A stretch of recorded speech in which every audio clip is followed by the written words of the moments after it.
قوانین وضع ہیں اس پر عمل درآمد کروانے میں ناکام ہوتے ہیں تو پھر نظام تو برباد ہوگا ہی. پھر ملک کون بچا سکتا ہے؟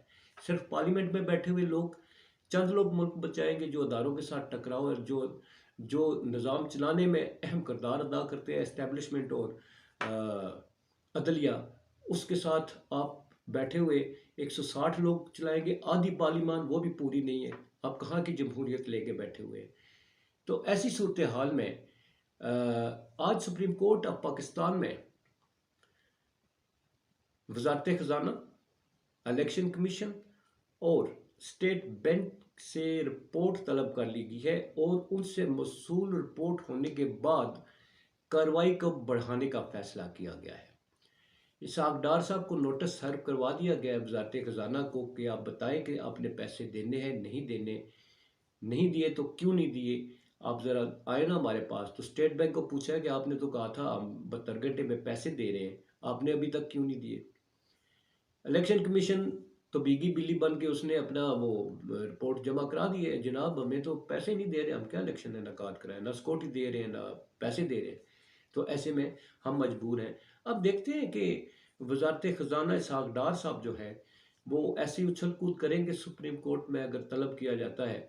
تو اب کہا جا رہا ہے کہ اس جو نااہلی کی تلوار کی زد میں آنے والے جو ہیں وہ وزیر اعظم صاحب ہیں، اسحاق ڈار صاحب ہیں، خواجہ آصف صاحب ہیں.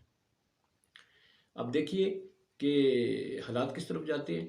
البتہ عدالت نے کمر کس لی ہے کہ آئین کی بالادستی کے لیے ہی وہ کسی حد تک جانے کے لیے تیار ہیں. یہ 3-2 کا فیصلہ مانتے ہیں یا نہیں مانتے یہ تو وقت ہی بتائے گا، یا عدالتوں پر حملہ آور ہوں گے حسب سابق تو یا پھر آئین کو مانیں گے. مذاکرات اسی 3-2 کے کہنے پر کیے جا رہے ہیں. حالانکہ انہوں نے تجویز دی ہے، انہوں نے فیصلہ نہیں دیا. فیصلہ دیتے تو پھر دیکھتے کہ وہ بھی عمل درآمد ہوتا ہے یا نہیں ہوتا. دوسری طرف D G I S P R نے بڑی امپارٹنٹ سٹیٹمنٹ دی ہے جی. وہ انہوں نے کہا ہے کہ آپ کو معلوم ہے 3 دن پہلے ان سے باجوہ صاحب کے بارے میں سوالات کیے گئے، انہوں نے کسی سوال کا جواب نہیں دیا. آج ظاہر ہے وہ اکیلے کو لائن نہیں لے سکتے، پوری ایک فوج کا ترجمان ہوتے ہیں D G I S P R. تو انہوں نے اب جو سٹیٹمنٹ دی ہے ظاہر ہے وہ فوج کی طرف سے سٹیٹمنٹ ہے کہ سابق آرمی چیف جنرل باجوہ کے حوالے سے جو اس وقت بحث کی جا رہی ہے ان کے بیانات کو تروڑ مروڑ کر بیان کیا جا رہا ہے.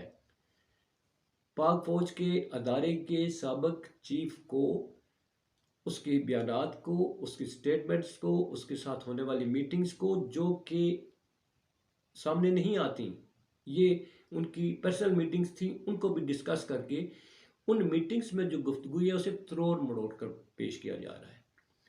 اب اس پہ فوج نے یہ ان کی سٹیٹمنٹ کو آپ ذرا دیکھیے تو اب فوج بھی ایکشن لینے والی ہے.